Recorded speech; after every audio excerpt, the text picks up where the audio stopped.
Well, raise your hand if this has happened to you. You've been stuck in traffic on that big sweeping curve of the Mass Pike in Allston. The state has talked about replacing it for years, and now it actually looks like it's going to happen thanks to a $335 million grant from the feds that they got a couple weeks ago. In tonight's Question Everything, is the decade-long $2 billion project really worth it?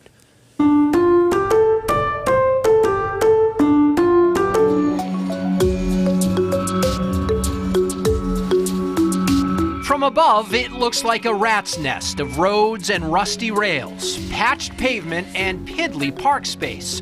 This is the Allston interchange on the Mass Pike, where dreams of getting to work on time go to die. It's also where the state is prepared to spend $2 billion. The price tag. It's big. Yeah. Is it worth it? I think it is. MassDOT Administrator Jonathan Gulliver says the Mass Pike curve is a curse, and getting rid of it is a blessing. Our plan is to move the highway in, so it's going to get tucked in closer to where the rails are now. Now you're going to be able to open up a lot of land between what is currently the rail line and the river that wasn't there before. Let's go back to the bird's eye view to show you what's going to happen. First, the crumbling elevated portion of the pike near BU would be brought down to ground level. The curve would be straightened, replacing that vacant rail yard. A new commuter rail station called West Station will be built along the existing MBTA tracks.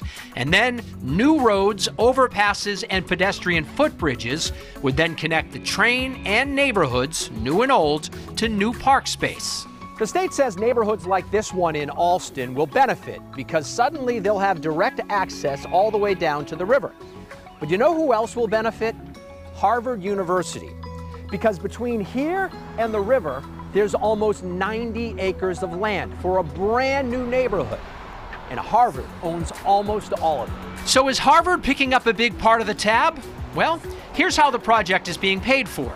More than $300 million will come from a federal grant, almost $500 million in bonds, another $500 million from the new millionaire's tax, $200 million from toll money. The city of Boston will kick in $100 million. BU, which is nearby, gives $10 million, and Harvard, $90 million, which is about 5% of the price tag. I reached out to Harvard, which told me it's committed to helping the state realize its vision. And oh, by the way, the school pointed out it bought all that land from the old Turnpike Authority, which needed the money for the big dig. Harvard gets a huge benefit out of this. Yep. They own most of that land. They do. They're paying not a lot to the overall price tag here. The amount of money that they're putting in, as well as the partnership that they've been forging with the city of Boston for future revenue, I think is going to pay for itself over time. The design renderings of the finished product look pretty nice, with 4.5 acres of new park space and a boardwalk over the edge of the Charles.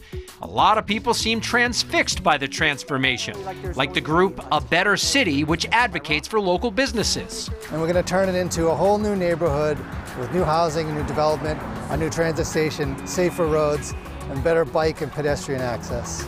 And the Mass Taxpayers Foundation loves the federal money coming in. You always want to get a little more, but getting $335 million for this project, I think, is a big win. We just got to make sure that all pieces kind of fit together as we think about the total financing.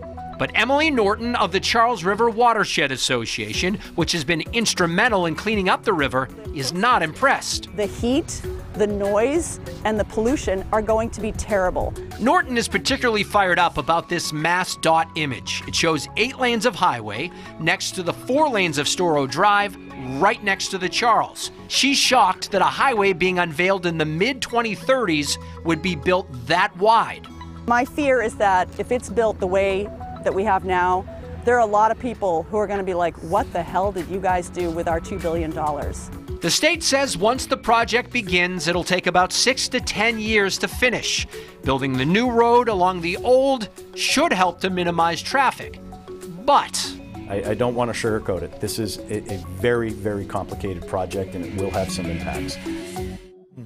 We should point out that that picture where it's all smushed together right next to the river, that's in the area called the Throat, which is near BU, where it's already pretty tight. Got it. And the project is about to go into permitting phase, and the state hopes to break ground over the next few years. And again, 6 to 10 years where they're transforming this area. Wow, interesting to hear who benefits there and how much everybody's kicking in. Yep. If you have a question you want answered, let us know. Send an email to questioneverything@cbsboston.com.